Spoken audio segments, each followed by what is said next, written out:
Call meeting to order. The Newman City Council Redevelopment Agency regular meeting of January 26, 2010. Please stand for the pledge. Allegiance to the flag of the United States of America and to the republic for which it stands, one nation, under God, indivisible, with liberty and justice for all. Please remain standing. Councilmember Davis. God, please grant us the wisdom to make good decisions for the people of Newman tonight. And please help people in Haiti. Amen. Amen. Amen. Thank you. That was loud. Yeah. Roll call, please. Nice guy. Councilmember Kelly. Present. Davis. Present. Candia. Present. Mayor Pro Tem Martina. Present. Mayor Caton. Present. Item 5, declaration of conflicts of interest. Seeing none, we'll move to item 6, ceremonial matters. I don't see any. Item 7, items from the public, non-agenda items. Any member of the public wish to address the council on a non-agenda item? Now's the time to do it. Please step to the podium and state your name, please.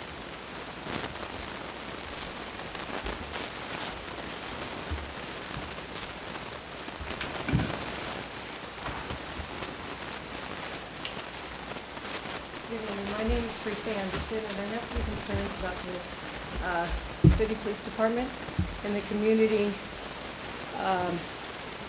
service that we have here. As far as these situations with boats and RVs and other vehicles, being on the street, coming by and ticketing them 18 inches or more of a rear end tire sticking out a little bit with a handicapped person. So I did a declaration which I gave the officer, Sergeant Miguel, a copy of my declaration, and I also would like to give the mayor one as well with my concerns. There are a lot of vehicles and RVs and boats and trailers and empty trailers out on the street. They are not being cited.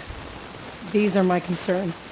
If you come and cite me, I would like to, have the people here what I feel as far as being mistreated in the city of Newman.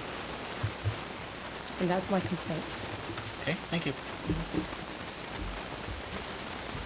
Anybody else wish to address the council? Seeing none, we'll move to item 8, consent calendar. Item A is waive all readings of ordinances and resolutions except by title. B, approval of warrants. C, approval of the minutes of January 12, 2010 regular meeting.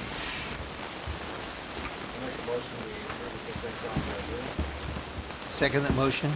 Then motion and a second, all in favor? Aye. Opposed? Motion carries. Thank you. Item 9. Okay. It's going to be the second reading and adoption of ordinance number 2010, next number, and Councilmember Candia will be stepping down due to a possible conflict of interest. It's going to be amending Title 9, Police Regulations, adding Chapter 9.16, Police Towing Services. This item was brought to you last meeting, Chief. Good evening, Mr. Mayor and council members. As you recall, in the last meeting was the introduction of this new ordinance. We're attempting to provide some regulation and guidance for towing companies that provide service to the police department. More specifically, adopting what's known as a franchise tow program. It's a new ordinance that we do not currently have anything in the municipal code that deals with towing of vehicles whatsoever. So it's new in its entirety. It would provide some precautions for customers that come in contact with these individuals, some precautions for the tow companies themselves, and of course for the police department. Basically, put some written language in place so we're not operating on a handshake deal as we currently are. Provide some convenience for those that are unfortunate enough to have their vehicles towed, where the vehicles will be accessible to them here in the city, and it also has some cost recovery mechanisms in place as well, so the police department can recover their costs as it relates to the towing program. Tonight we'll be asking you to approve and adopt the ordinance. And then if you choose to do so, next meeting we would come back to you with a recommendation based on the criteria in the ordinance on who we should award that contract to, or if there's multiple companies. As you're aware, though, from the last meeting, that preliminarily, I mean, we all know, I mean, there are no other companies currently as the ordinance is written inside the city. So next meeting, we would be asking you to approve the actual contract with the only tow company that does meet the criteria. It's assuming you don't make any modifications to the ordinance as it stands now. That's really it. In summary, I'd be happy to answer any questions if you have any to help clarify things for you. Questions of the chief? Yeah, Chief, how many other companies did we have that were actually towing in Newman? We currently still do, because the process still exists. We haven't made any changes, of course, because the ordinance has not been approved. We have 4 companies. Only one is within the city limits, one is in Stevenson, and 2 are in Patterson. You know, I would be concerned, we've lost these other companies, you know, and through no fault of their own. And I'm just wondering if they can be grandfathered into this. It's certainly something that the council could elect to do. The only concern there is it would really put the franchise tow, it would spin things essentially out of control, that we would be modifying the ordinance to allow for those that do not live in the city, so we would then have to rebid or ask for applications. We could then have others that may now meet the criteria as well that would apply, and now we perhaps could grow from 4 to even more. And what ultimately could happen is we really would be in a sort of a worse off situation than we are now. That certainly would not be my recommendation, but obviously we'll implement it, whatever this council. I just bring it up because I just wonder what the feelings are of the council.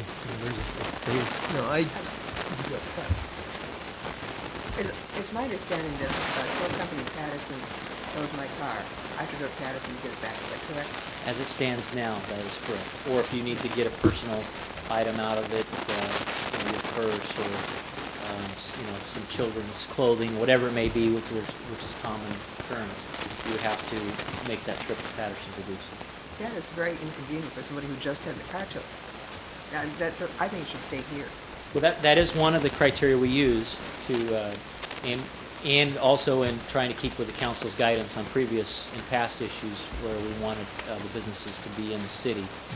So those are just 2 examples. It's convenient to us as the police department as well. If we need to inspect a vehicle for some reason, it's in town. We require the business to be open 8 to 5, accessible to the public, actually have a customer service representative there, so if the police officer shows up for an inspection or customer shows up, it's here in the city versus having to travel to Stevenson or Patterson. So those were all the reasons why, and it's the industry norm. The city of Turlock requires it, that the tow company has to be within the city limits. The city of Ceres requires it. The city of Modesto allows a 2-mile window outside the city, and the city of Oakdale allows for Riverbank just because they're so close. I mean, they're just across from each other and they do so much together. But it is the industry norm that they're required to be in the city. Chief, what you're saying, you know, if another company came in and had a yard actually in Newman, then they would qualify. As the ordinance is written now, they would be eligible to apply the next time we accept applications.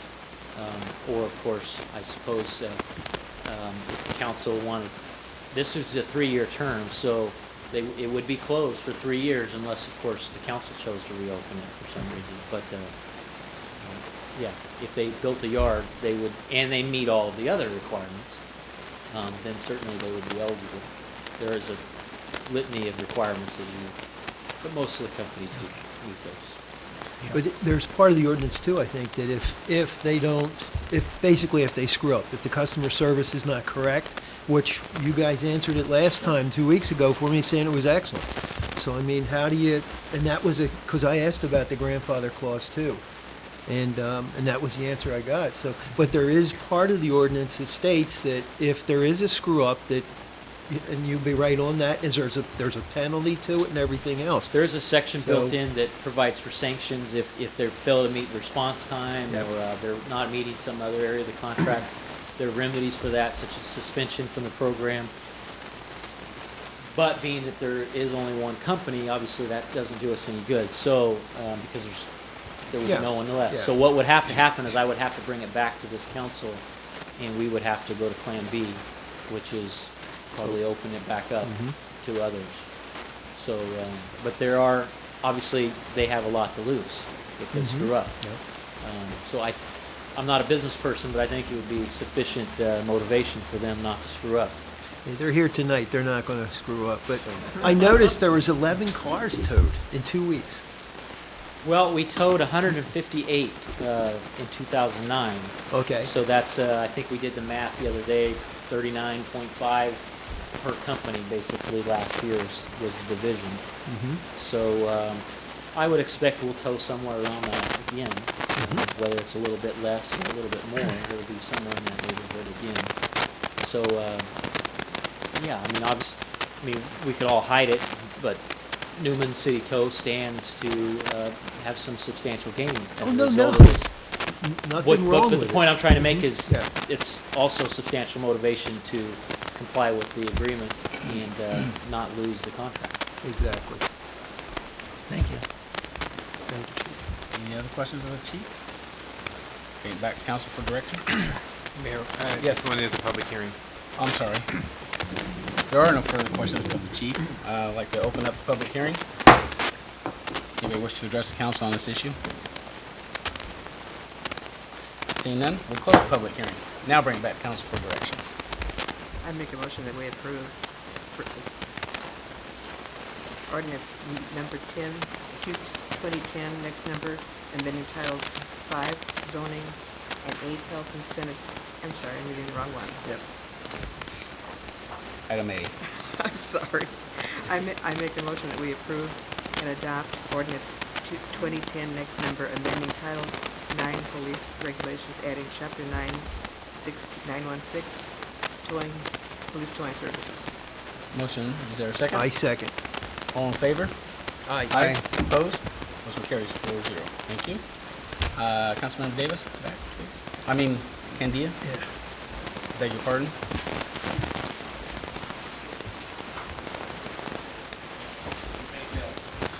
Did you have any cookies? Okay, we'll go to item 10, the regular business. Item A is going to be first reading of introduction of ordinance number 2010, next number, amending titles 5, zoning, and 8, health and sanitation, adding chapter 5.23.160, residential resale inspection program. Good evening, Mayor and council members. As the mayor stated, before you is proposed ordinance amending sections 5 and 8 of the municipal code. These amendments will create a residential resale program. The program will provide for an exterior inspection and a records search on a residential property that is listed for sale. The potential buyer will be given information such as APN, zoning, general plan designation, flooding information, any land use records that are available, and any violations that were found upon inspection. The information is required to be given to any potential buyers of properties, and the city has created a receipt in which we can confirm that that information was transmitted. The inspection report would be a requirement prior to close of escrow. However, this ordinance would not be able to stop a real estate transaction, but it is designed to bring information to light about a property. For example, a lot of buyers may not know of an existing violation that a home may have, and this would help them make a more informed purchase.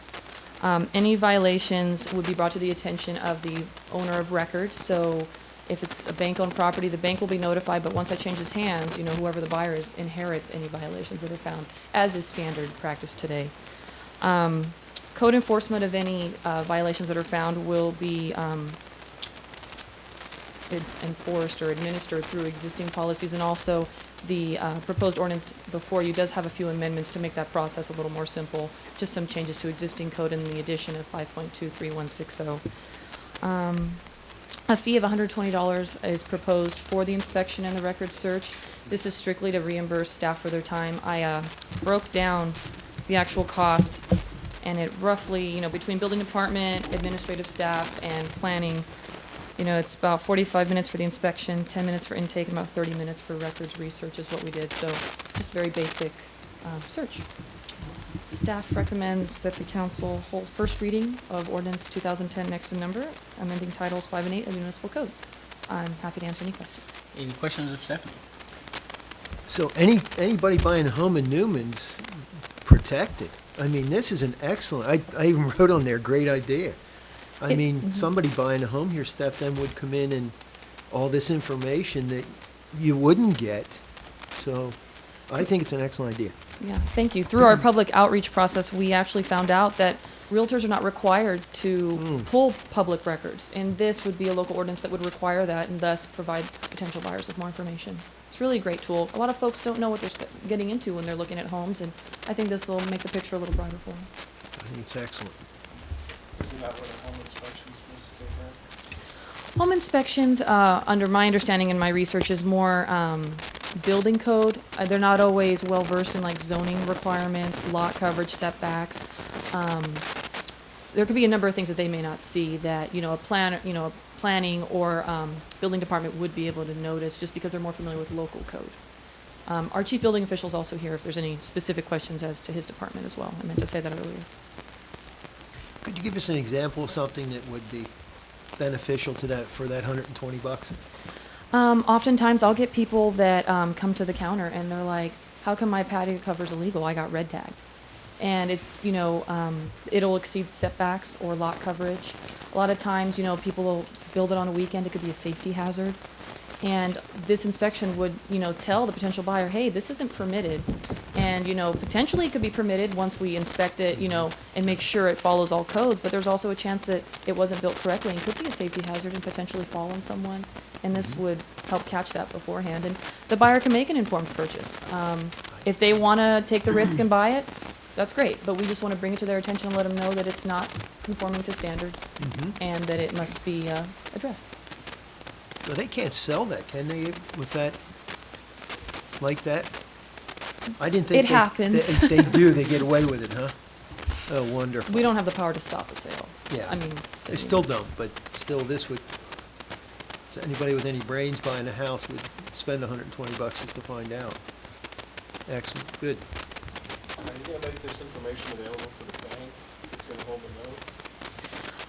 Based on the public outreach meeting, they told us that we can notify local title companies. We're going to notify every realtor in like the vicinity. We've already contacted them once. I don't know if we'd be able to contact the banks, but usually it's on the honor system. I mean, we can't track every single house that sells. I mean, there's no way to do it. We're counting on the honesty of the sellers to come in and file the appropriate paperwork. And Councilmember Kendi, I think, to answer your question more directly, we will not be forwarding this information to the banks. It'll be between the buyer and the seller. So the lending agency for the borrower or the buyer will not necessarily get this information. I think that may better answer your question. And then who's responsible for the fee, the buyer or the seller? It'd be the seller.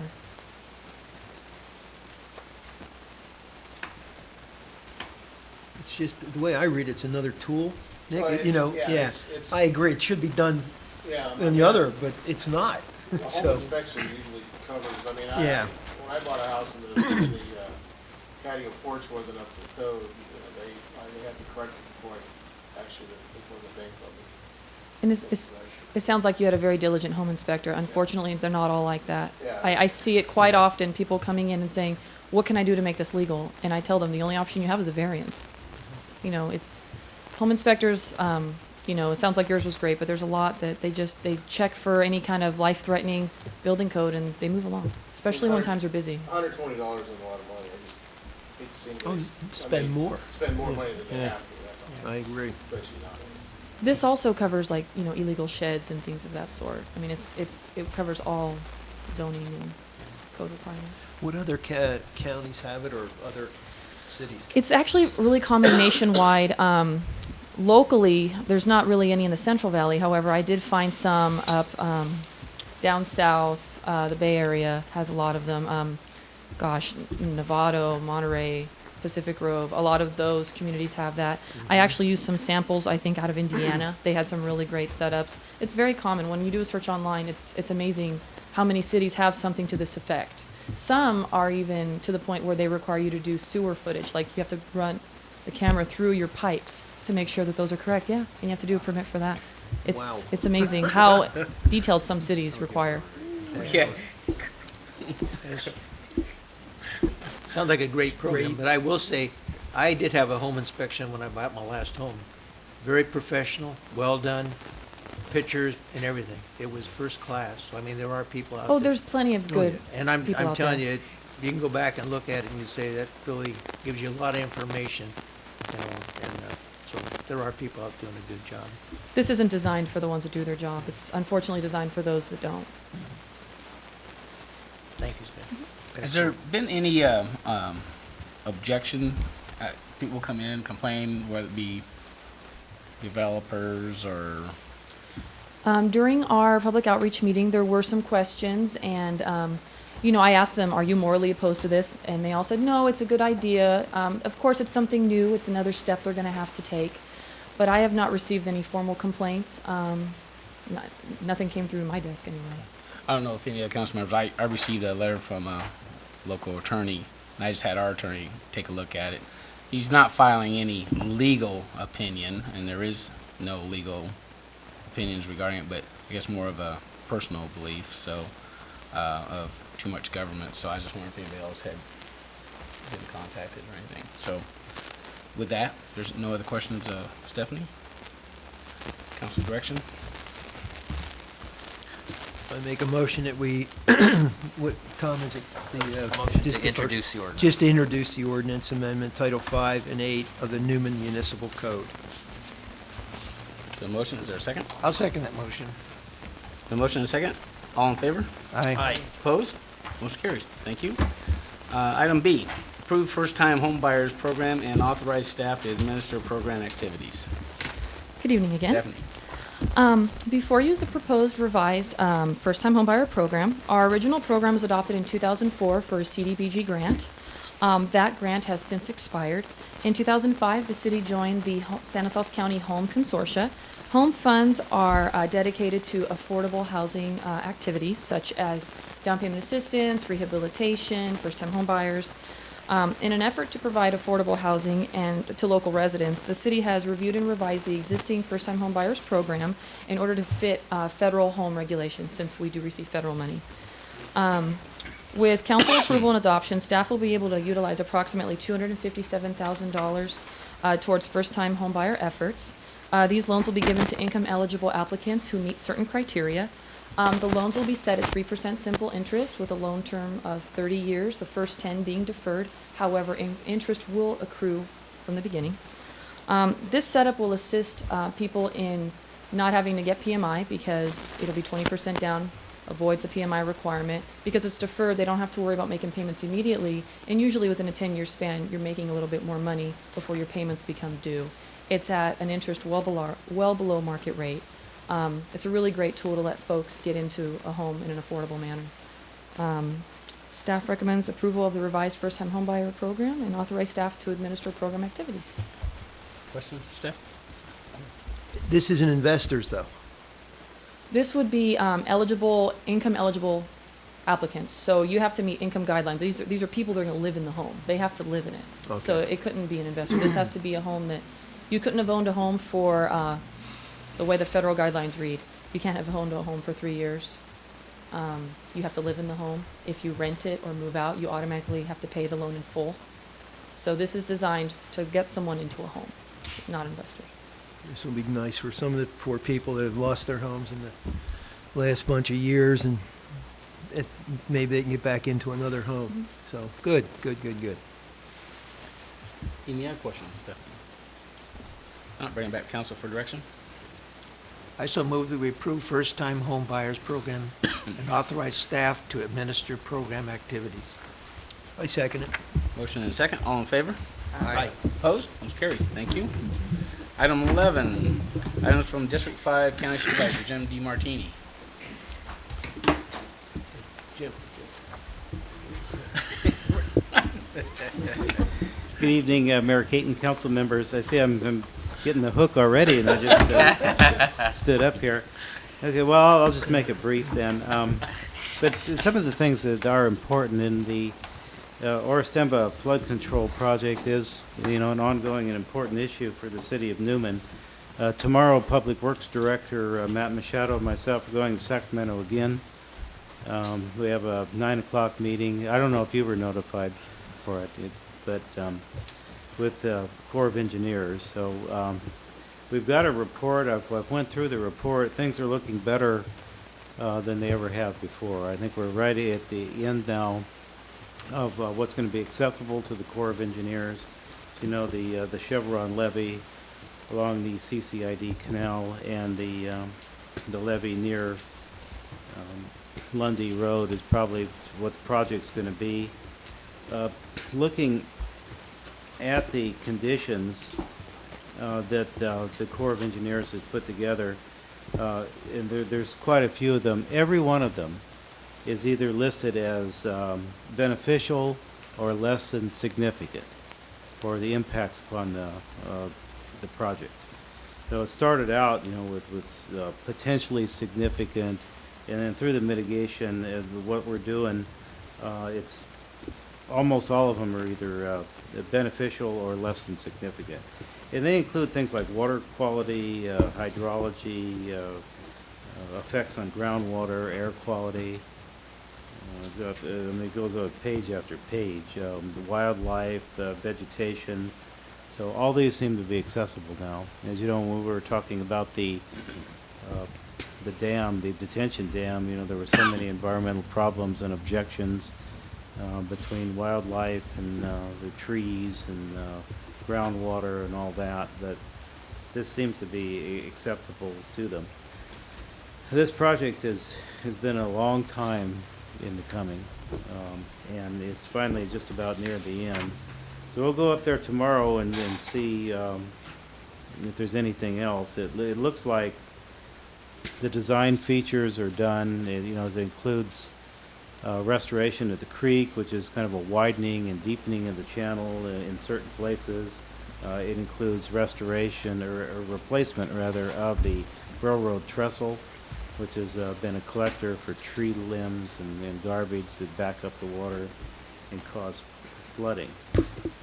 There's also an optional bypass channel, which is essentially a drainage ditch or a pipe. It might or might not be included in the final plan. But this is the closest we've ever been. The really significant thing is how it's going to get paid for. Because we spent millions of dollars just getting to where we are. And I know that Stanislaus County spent $3 million itself. But the project, according to the papers I received yesterday, was estimated at $42 million. That's a lot of money, but of course the detention dam was about $80 million, which is twice that. Federal share of that is about $24,700,000, which leads a local match, and local could be partially state money too, although it's pretty hard to get money out of the state these days. But it leaves $18,600,000 to be raised. And this would have to be raised primarily from a flood-controlled district and a parcel tax, unless the state comes in with some of the money, which they could. But there is, no matter what happens, there is going to be a local match that's going to be required for this. It could be bonded over 20 years or even more than that. But everyone has to be aware that the federal government is not going to pay the whole bill for this if we get it approved. And there has been so many staff hours and man hours put into getting where we are already. I'd hate to see this thing die now. But it is a $42 million project, and in my estimation, this will solve Newman's problem for good. This was a 200-year flood project. I think that it's taken every aspect of what the problems are with the runoff, the creek, between the widening the creek, replacing the railroad trestle, and putting the levee up. And then there's a gate on the CCID canal to keep that canal from backing up. I think I think this will work. It's not cheap. Also, Jim, part of that funding mechanism, and it'll be roads that we cross once we get to that stage, though, it'll be important for people to understand. Many of us pay for flood insurance.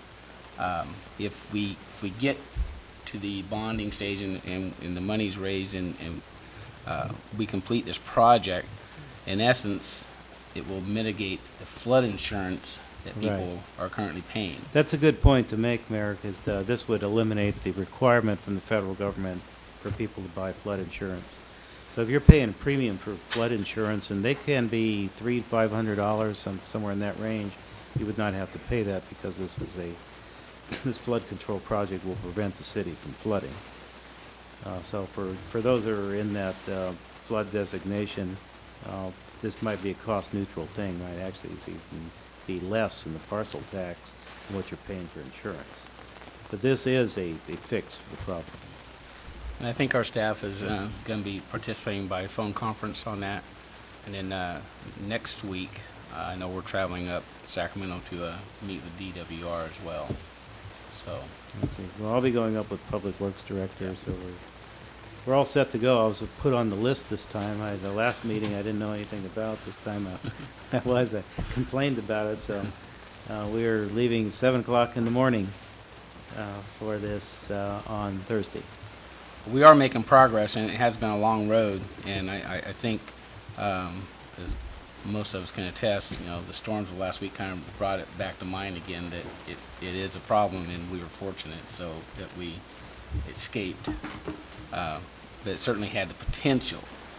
It always has the potential, depending on what the rainfall is. Newman has flooded before, and it will flood again without this project. Just when it's going to flood, we don't know. But I believe in the last 50 years, there's been 13 floods. If my memory serves me right. So there's been a lot of effort to get to where we are at this point. And I think we're just about at the end now of choosing the project, getting the blessing of the federal government, and getting approved for funding and design, chief's report. I mean, there's still has to be a engineering design done, but I think we're just about at that point. Anyway, that's where we're at. Sometimes months go by and nothing happens, but things are starting to happen now, so we're getting close. The other thing I'd like to talk about is briefly the West Side Healthcare Task Force. It will meet again on February 4th in Patterson at the council chambers. And as you know, this is a organization that has the government entities in it, whether it be the cities, healthcare districts, also has education involved in it, as we did with the calendar and the essay contest. And we also have the business community, too. And we have a Healthy Choices Roundtable that we will have in Patterson on February 18th. This is the flyer for it. I only have this one flyer there. The county's cutting back on its paper supplies, but I at least have one I can show you. And this is paid for, and we've helped with the county, but it's been paid for by Keystone Business Park and the Patterson Vegetable Company. And, the Healthy Choices campaign resonates with the business, too, whether it is bringing in healthcare facilities that would be a selling point into attracting businesses into a business park, or a workforce that is healthier and has less downtime for injuries and for health concerns. So the business community has gotten on board with this, and I think with the cooperation we've had with everybody, we're going to be able to really accomplish something with this healthcare task force. We're working for grants, we're trying to bring in specialists, we're trying to increase hours of health clinics, but also the other part that we started this year is we're making people aware that the choices that you make in your life can, affect your performance and your health, and if you get exercise, eat right, don't smoke, those sort of things. And the business community is very well aware that a healthy workforce improves their bottom lines. So that's what this is all about. And the last thing I'm just going to mention real briefly is Mayor Caton and I met with Caltrans over the sign. He was made aware of the sign that was missing. He did not know it. What it appears to me is somebody from Caltrans removed the signs because they thought it was better or easier for people to use GPS with this other sign. I think we've convinced him that the sign needs to go back up. Although Caltrans is very slow about doing anything, but they are aware of the problem, and it's my belief that they will reinstall the Newman exit sign. I actually got a call the following day from Ken Baxter. Oh, you're lucky And, if they called but you I back the haven't- next day. I haven't gotten the email from him from the director he said that I was going to get because he was not aware that they had removed the signs from I-5, both in north and south direction. So he agreed with us, and they're going to make every effort to get those signs put back up that clearly identifies the Newman exit in both directions on I-5. Yeah. Well, when I first had called them, after your council meeting here, and I called Stancog, Caltrans representative was going to be there that day, and they had no idea the sign had been removed. So, at least they are aware now. I am fairly sure that the sign will go back up. But, Caltrans works at a different timetable than the rest of us. And if you think the Corps of Engineers is slow, Caltrans even worse. But, We've got examples out here in 33. Yeah. yeah. Yeah, right. But from our conversation with them, I really think that they will go up. I don't criticize them too much unless a month from now it's still not up. But they did not know the sign had been removed. So they know now. We've got some tentative assurances that they will make some new signs and stick them up soon. Has anybody looked into the conspiracy theory that Patterson or Gustine did it? Yeah, I No, didn't their bring signs that up. are removed too. Oh, there's, well, it eliminates that. Are they removed too? I don't know. I don't know. asked, No, I asked, they're still up. I asked Mayor Campo if her signs were still up or Patterson's signs were still up. And she didn't know. She was going to go up and look. So No, I think the last time I saw it was still up. I don't use Highway Yeah. 5 down this far, so I just don't know whether the signs are up for the other cities or not. I suspect this problem is unique to Newman. It is. Thanks, Okay, Jim. thank you. thank you, Jim. Items from city manager and staff. Thank you, Mayor. Just reminders for Councilmember Kelly and Mayor Pro Tem Martina. The third Monday of February is actually a holiday, so we'd like to move 2-on-2 to February 16th, which is a Tuesday. And then because we've missed a lot of meetings because of the holidays that typically fall on Mondays, I think at that meeting we'd like to discuss moving it to the third Tuesday as opposed to the third Monday. So just kind of giving you a heads up. We will also give you another reminder at our February 9th meeting. So that'll be February 16th in council chambers. I did make the council aware, but Councilmember Davis, Candia, and Mayor Pro Tem Martina, NIM's executive course is going to be occurring on February 11th. It's important that our executive, our council members, as well as our management staff have this training. Should we flood and experience any kind of natural disaster, FEMA would look to see that we all have our certificates before we would be eligible to receive federal money.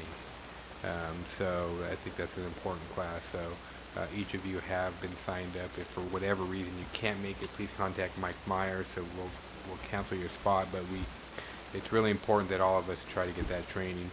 I know it's 4 hours and it's difficult, but some of our staff members have to do 40 hours, and that's even more difficult. So 4 hours. Stimulating. I'll talk about difficulties. You want to hear. No. 700. It's that time of year again. Form 700s are out. We have until March 19th. Some of you also sit on countywide groups. I know the mayor on StanCog, and I think, Bob, you the alternate on StanCog. We have to get those Form 700s for those as well. And Economic development and I was going to note the redevelopment agency as well. redevelopment. That's On the right. city That's form. we Yeah. signed. So you'll have to fill out Last two, time. one for the city council, and one for the redevelopment agency as well. So Why is that, Michael? they're two separate agencies. I know, but it's the same form. Yeah, Well, yeah. I mean, You can use one form, put both on there. Yeah, we can do is do 90% of it as your city council, photocopy it, fill in the other part for the redevelopment agency, and then get them signed.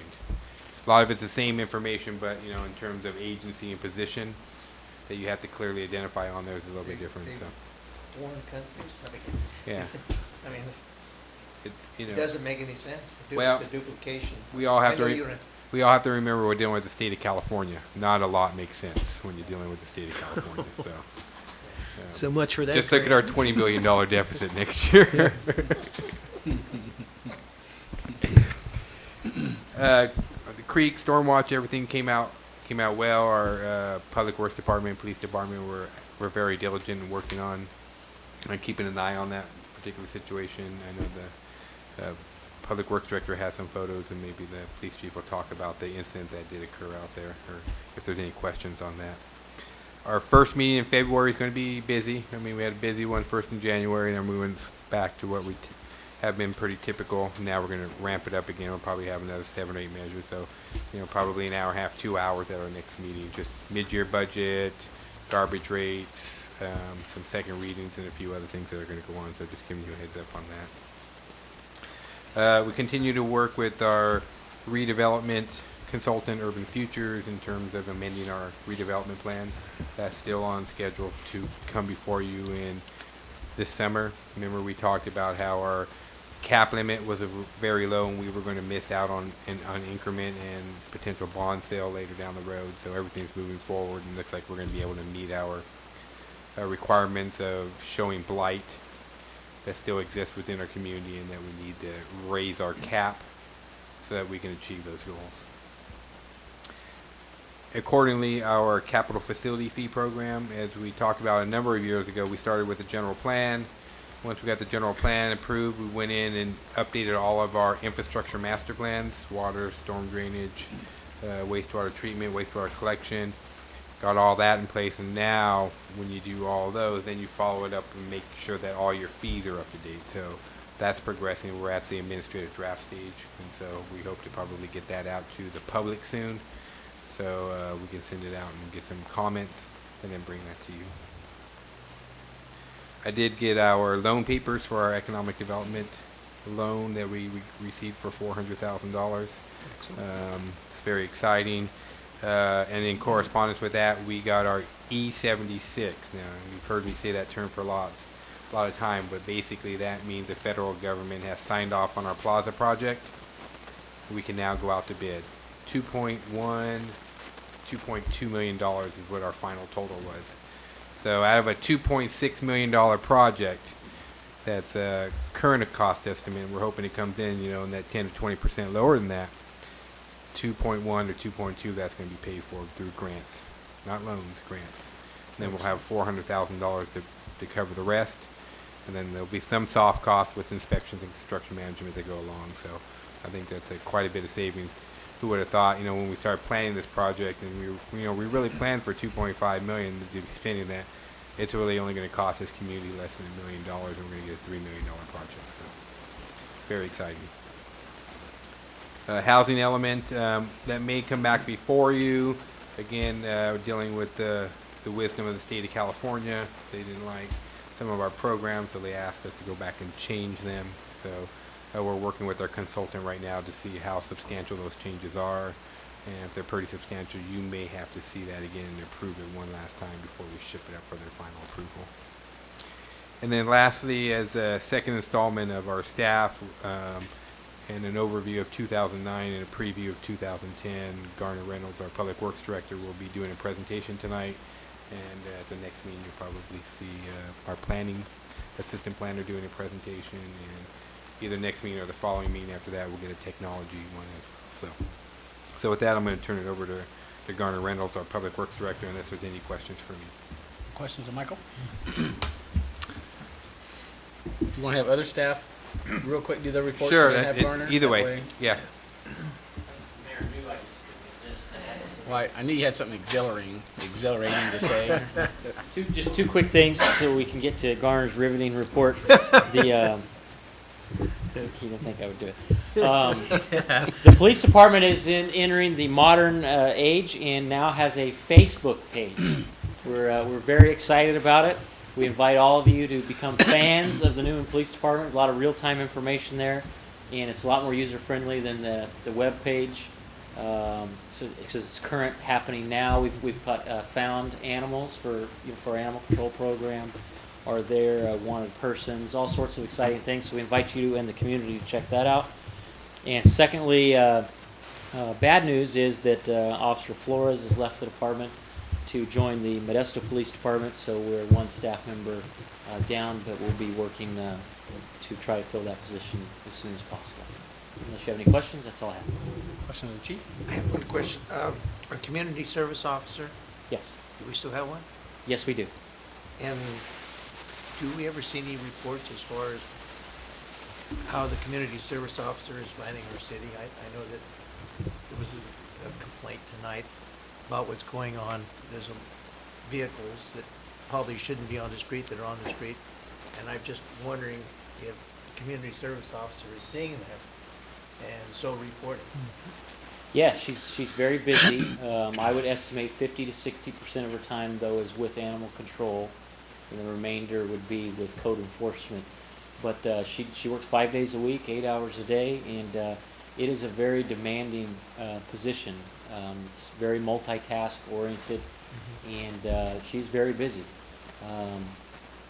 Absolutely, her statistics certainly support that she's busy throughout the day, and it's one person, and a lot of streets can obviously see every single thing. A lot of what she does is call driven or response driven, so she obviously can't get to every single car or doesn't see every single one. But yeah, she produces a lot of citations, a lot of tows. I think if that was that your question. Yeah, I know that there's vehicles on the street that should not be on the street, and boats and that sort of thing. And I'm just wondering if we are citing those people. Yeah, the cars are. It's very tricky business, believe it or not. That there's a lot of cat and mouse involved with the 72-hour tow program, and we have some techniques that wouldn't be appropriate for me to share in public forum. But what happens a lot is it's not illegal to park your car on the roadway. It's illegal to leave it in the same position for more than 72 hours. So what happens is they'll just move it a few feet or even less, or they'll just pull it up a little farther. Well, that starts our clock all over again. So and people are savvy to that. So it's a lot of cat and mouse involved. And obviously she's drawn off in other directions now. You can't just sit on that one car because you're pulled off to the other car, and then they're doing it as well. And so we have to be a little bit tricky, and then we try to work with people as best we can too. For example, we tag a vehicle and come back 3 days later, and they come out beg. Okay, we'll give you till tomorrow at noon, but that's the final sort of straw. Those sorts of things, and we get resolution that way. The goal is obviously compliance. It's not revenue. It's not citations. So, but it is a complex position for her and for the city. It's very, very demanding, and we do the best we can. But obviously, we don't see every single car, every single boat. Well, unfortunately, some of these people, they know the system, and of course they're trying to they're very savvy. circumvent the system Absolutely. by moving their cars. And sometimes they're just, we can't create violations. What may appear to be a violation just driving by may not in reality be a violation. Yes, the registration may be expired 2 or 3 months, but that doesn't mean it's towable on site. It has to be expired for more than 6 months. So it might get a tag, and then they just move it, but then it sits there. We may not, but now we tag it, they move it within the 3 days, we move on. Well, then it sits another 2 weeks before we make the rounds again. So the impression to you, the passerby or the neighbors, is nothing was ever done.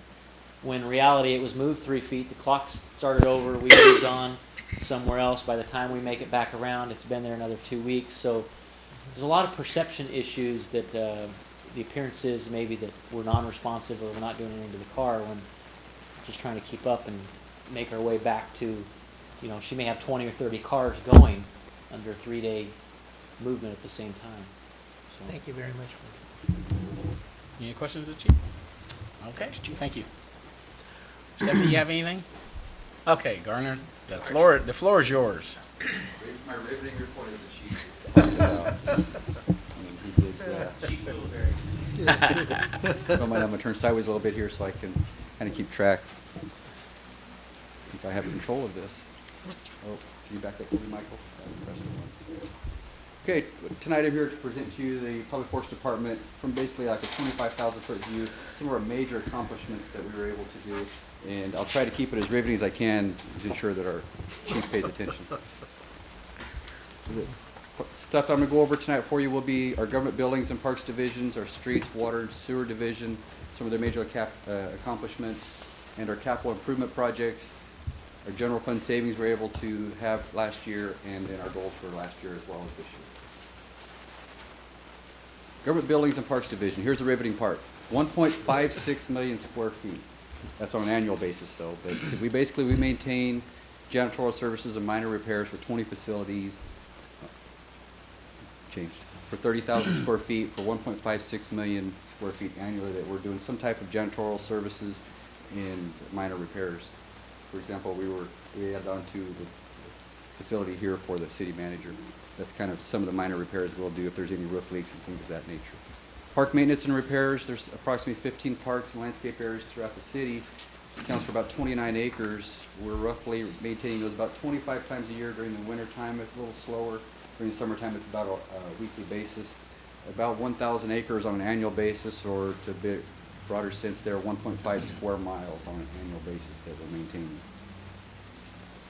Streets division, about 42 miles of streets. Last year we had approximately 250 pothole repairs.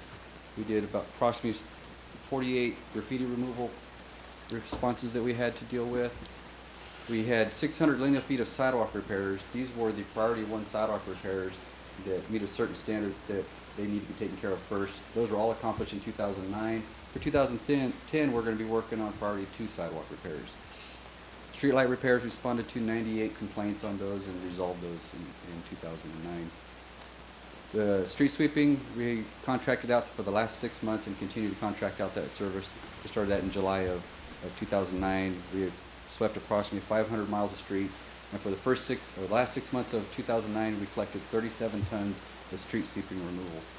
In addition, for landscape removal of trees and brush of that nature, 580 tons were removed last year in 2009.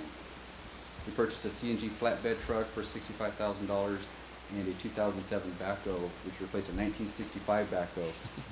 About half the price of a new backhoe for $57,000, and I thank council for those. Water division, we have 4 wells and approximately 28 miles of water lines and a 100,000 gallon storage tank. In 2009, we delivered 786 million gallons of drinking water. We had approximately 35,000 meters. Took 446 samples and did 33 water system repairs. And down below you'll see a graph. See if I can get the pointer to work. You notice that this graph runs, you probably can't see it from where you're sitting, I apologize, from 1978 annual water production all the way up through until 2009. In 2007 we peaked at 922 million gallons, and in the last 2 years we've dropped off substantially down to 786 million gallons. And that can be attributed to the economy and the foreclosures and things of that nature. Didn't do a lot of research on that, but that's more than likely why we've dropped off. Feel free to ask any questions as we move through this or at the end. Sewer division. We have approximately 34 miles of sewer lines. We have 7 pump stations. We treat about, on average daily basis, 1.4 million gallons of treated effluent. We farm approximately 299 acres.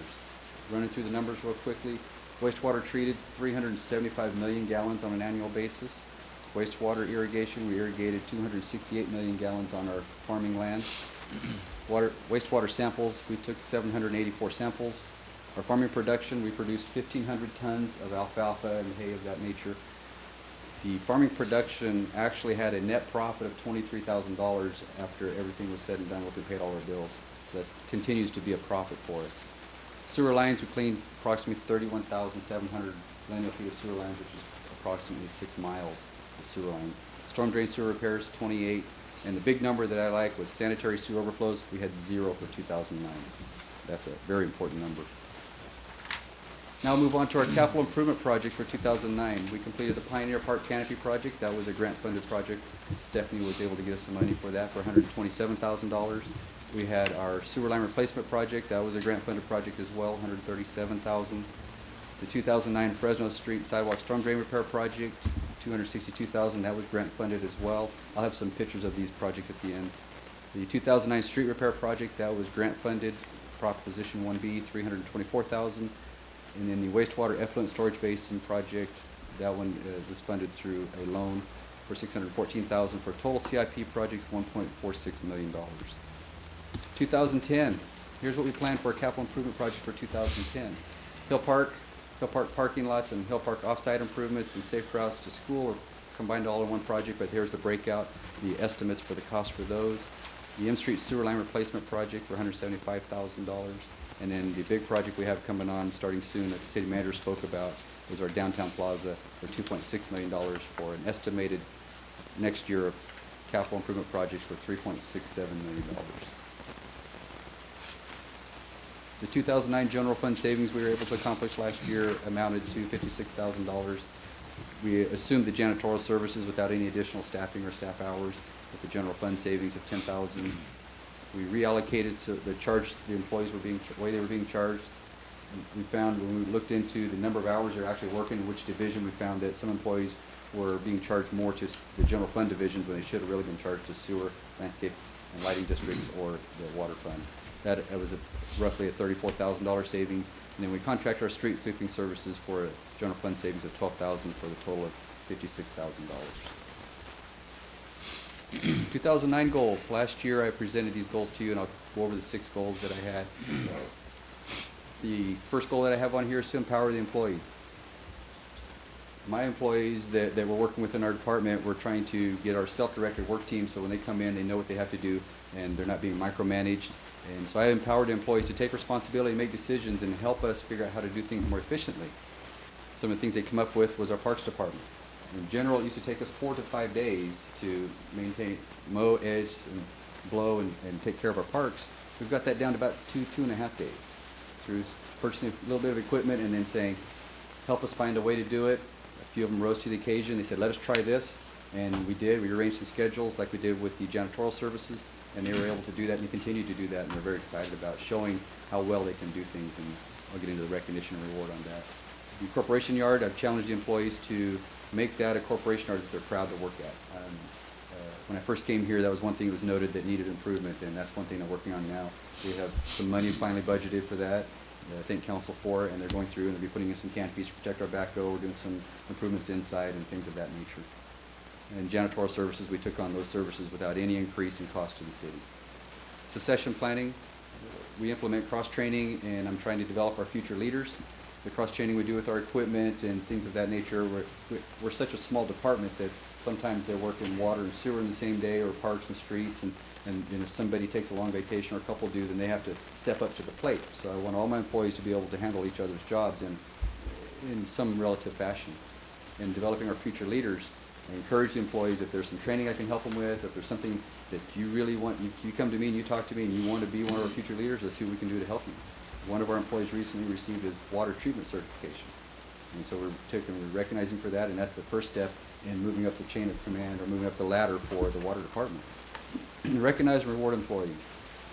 In our department, the managers of the department or the supervisors provide a quarterly luncheon for the employees, and we try to do it on a regular basis. Sometimes weather gets in our way, but we take that quarterly luncheon, we provide it free to the employees, and we sit around after the luncheon and we talk and thank them for things they've done and ask them for input, and if they have some suggestions for the next year as we come up.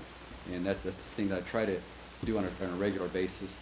Incentive pay, we have an incentive pay program that recognizes employees when they get certain certifications, they get an incentive pay for accomplishing that. In addition to that, the recognition. I believe that our employees should be recognized every day that they do something, not just on a quarterly basis or an annual basis. We need to recognize them on the spot for things that they were able to accomplish.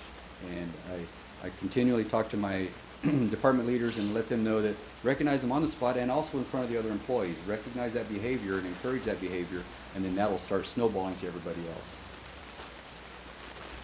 In 2009, we also started developing our training program. We don't really have a formal training program, but we're putting one together now.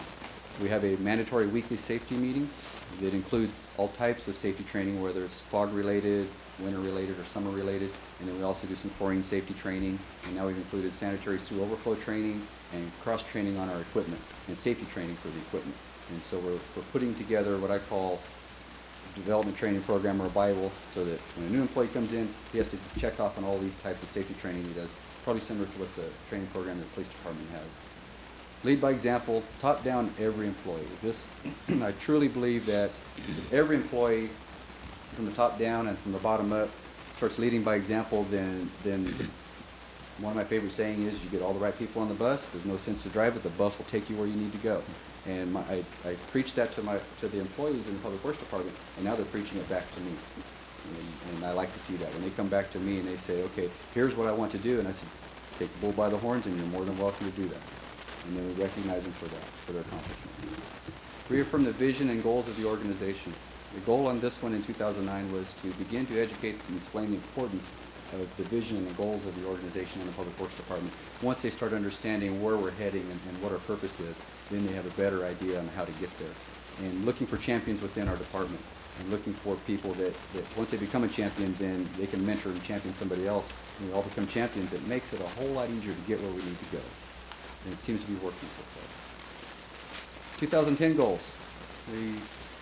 Some of the major goals that we're going to be looking at is technology improvements. We want to use technology to our best advantage to see how we can become more efficient. Some of the things we're looking at is iWorks. iWorks is a computer software program that will help us produce work orders and help us track and see how we're doing throughout the city. Our goal is to be almost 100% implemented on iWorks in 2010. So we're really ramping that one up. SCADA stands for Supervisory Control and Data Acquisition. Basically, it's a computer system that monitors and controls our utilities. Right now, the water division, the wells are controlled by computer. As the demand increases or decreases, it shuts wells off, or turns wells on or shuts wells off, empties and fills our tank on a periodic basis, and it also keeps track of that for us. Well, now I want to expand that to the sewer system. I want to watch all of our sewer lift stations and ensure that we're not having issues with them. We'll be able to remote in from our computers at home and make sure we're not having any problems. If an alarm happens, it will call the on-call person, or call the next person, and ultimately it calls me to make sure that if we have any problems, somebody's responding to take care of that. So that'll help us. Currently, we drive out every day to check every lift station. We won't have to do that. We can come into work, check it, check all the alarms, we're good to go. We don't have to drive out and spend an hour and a half, 2 hours every day checking the lift stations. So it frees up additional staff time. And then SIMS is a software package that helps us with our sampling. We'll be able to track our sampling and put it into a software package. Every year it takes us 2 to 3 weeks to produce a consumer confidence report. With this program, it takes all the sampling you've done all year, dumps it into a standard format, and in 2 to 3 days we're producing the same report instead of 2 to 3 weeks. So we're trying to use technology the best we can, and I've put additional computers out at the corporation yard, trying to get them going. I've seen a few employees jump on it right away. Surprisingly, a lot of them are more computer savvy than I would think. But it's a big improvement. Training program, that's ongoing for 2010. We're going to start getting some more training involved in it. We obviously have our NIMS training we have to do, but there's some mandatory training for underground service alert that we have to do, and construction zone safety that I want every employee to have.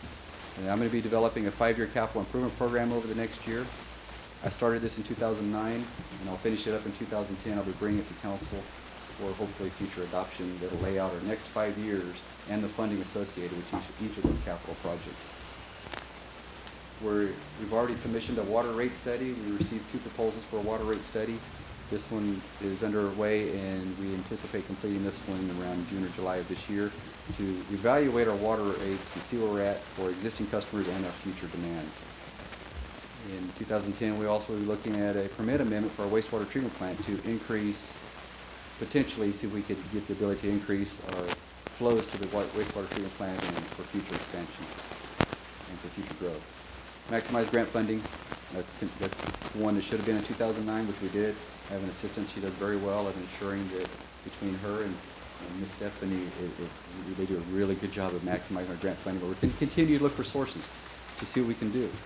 And purchase a CNG lift truck for the guys. Our current lift truck is really antiquated, and we need to get rid of this one.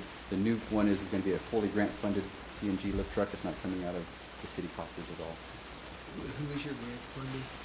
Who's the person? CMAC, No, you ought to mention a name. Stephanie Ocasio, and then the other one I use is Terry Barquez, and I'll be talking about that. So that, in a nutshell, kind of wraps up the Public Works Department. And I did give you copies of my presentation. If you have any questions, I'd be willing to answer them at this time. Questions of Garner? Excellent report, Garner. Thank you. And I have one more. If you don't mind. Another report? No, not necessarily a report. I want to recognize our Public Works team, and that's what this presentation is Have about. at it. You've seen what we've accomplished. Now I would like you to see those that actually deserve all the credit for what has happened in 2009. The Public Works in action. This is where my laser pointer comes in handy. I'd like to recognize Greg. This is the gentleman that is responsible for ensuring that our sewers are working properly. Every week he's out. He's inspecting our sewer system to make sure we're not having any plugs or anything like that. He also works part-time at our wastewater treatment plant. He's a certified operator as well. On this side over here, we have Bill. Bill is responsible for all the janitorial services in the facilities and minor repairs. He also works in our parks department as well. Down below here, we have Lee. He's one of our newest full-time employees. And this is Carlos and Lee. They're repairing a sidewalk. They have a water leak. They're going to knock the concrete out, get in to repair it, and put it back. This is Jamie. Jamie is responsible for ensuring your downtown is representable to your residents. His primary responsibilities is downtown. He puts up the lights, he does decorations for the tree, and he empties the trash every day for us and ensures that it's in a neat and presentable manner. And that's his primary focus. He also works in streets, and he also does some parks for us as well. Here's our CNG lift truck that we purchased last year. It was grant funded. There's a picture of our 2007 backhoe. You guys really appreciate the backhoe purchase. That has helped their jobs be so much easier. They used to actually have to put the bucket down, load the brush in the bucket, pick it up. Now they can, at the clamshell, they just pick it up and they're done. Here's Jamie again. This is a recent storm last week out on Driscoll. He was out there taking care of the tree.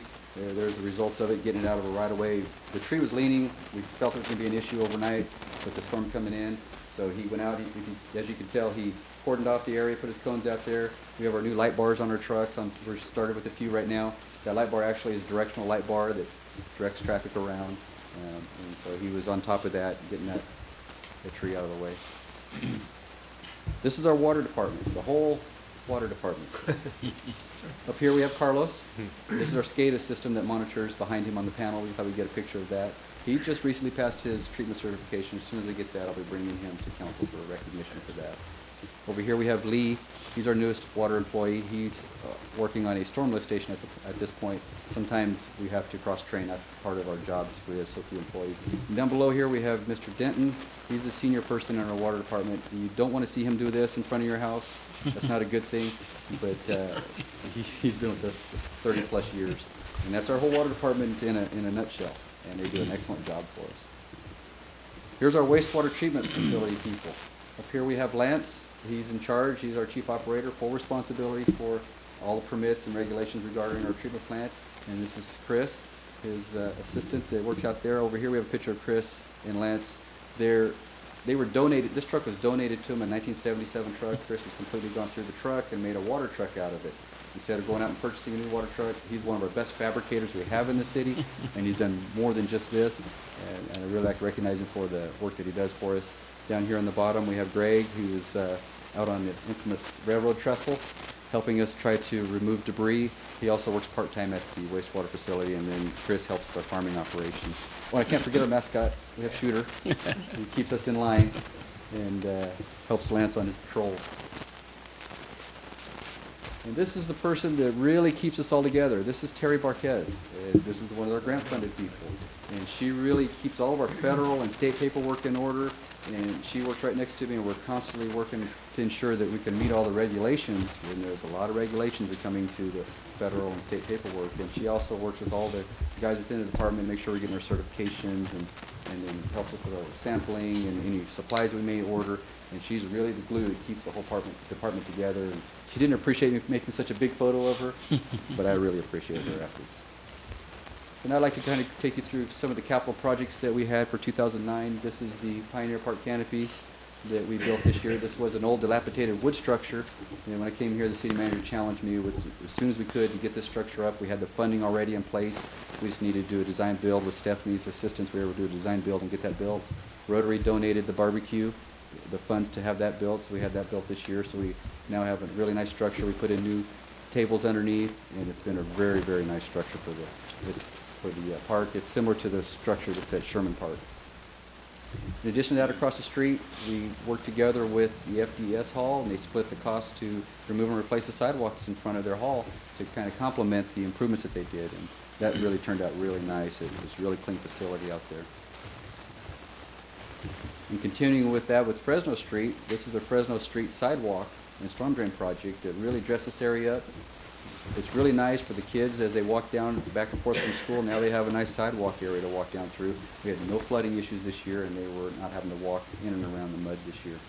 In addition to that, we had the 2009 street repair project. That was a grant-funded project as well. This one we did approximately 31% of the streets had either reconstruction or maintenance pulled on those streets. This street is Driscoll Avenue. We did a slurry seal on this one. Over here is Canal School Road. We did a complete reconstruction on that section towards Hills Ferry.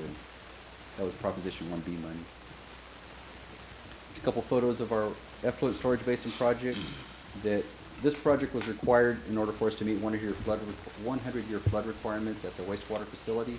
We built a 40-acre structure. I brought this forth to council and just recently completed this project, and it actually is about 2 or 3 feet full now. And it's a good thing because we're getting lots of water.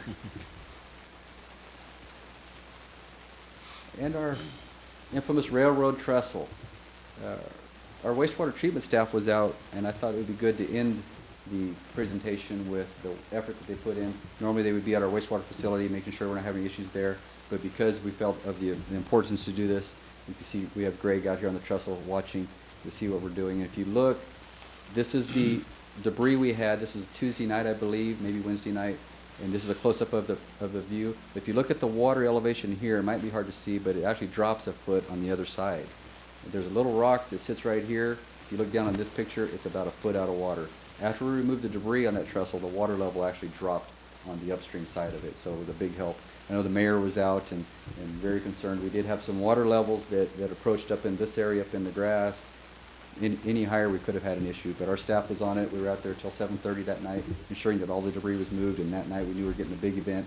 We had to get it open, and they really helped. The railroad stepped up. We've got a contact at the railroad now. They brought their backhoe down, and they were able to help us remove that. So. With that, quickly going over our Public Works team, we have Lee, Jamie, Denton, Chris, Greg, Lance, our newest part-time employee, Rory, Bill, Carlos, Danny, Terry, and Doug. Not a lot of people, but we get a lot done. That's all I have. Great job, Garner. Any questions of Garner? Just one little comment.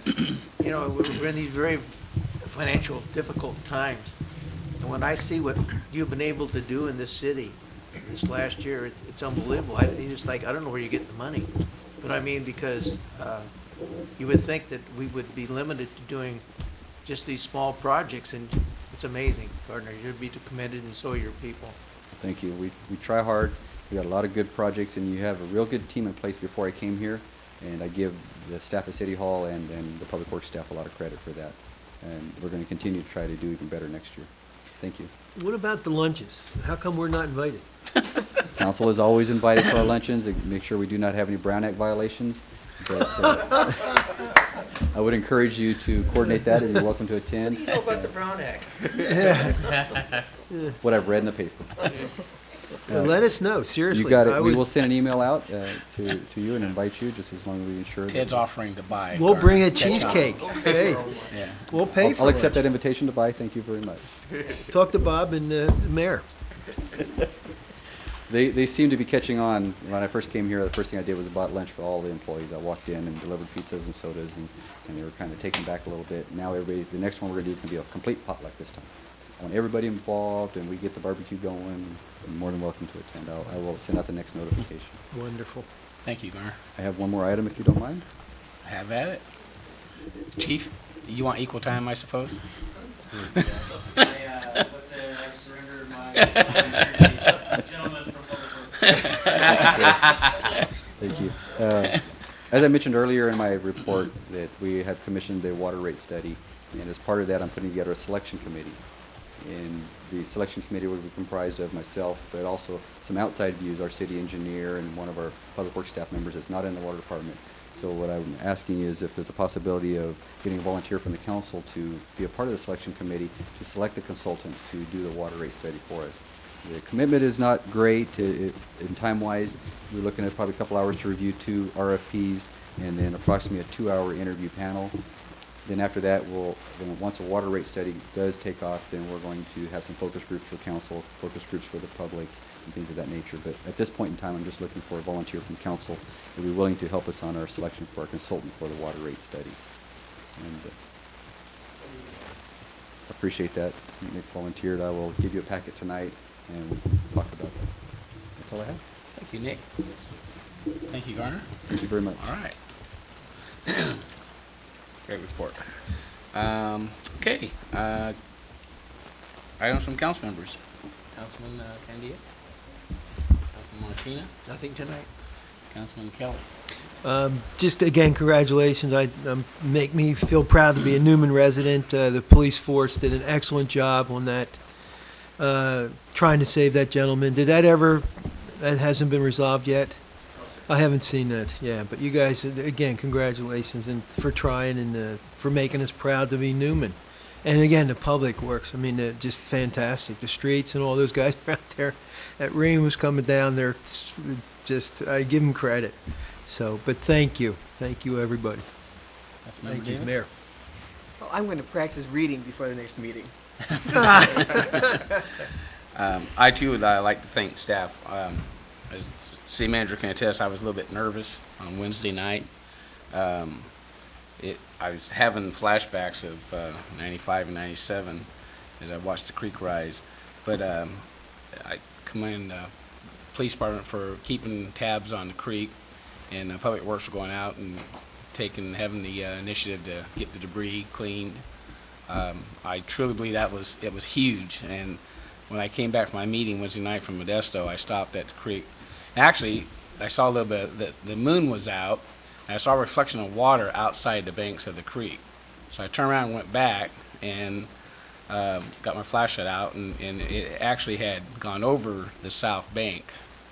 So I called the city manager, and he came out, and we looked at it, and I just encouraged, that we should step up our vigilance on the creek, because I was quite concerned, because I knew the storm was coming back in. But again, I appreciate everybody's hard work and staying on top of it, and we survived it. But it was a scare, at least for me. I could just envision water coming down 33 again. So thanks a lot. I appreciate it. And with that, I have nothing else. So we'll adjourn for the evening. Meeting adjourned. They have these on the University of Phoenix, and readable. I can't even.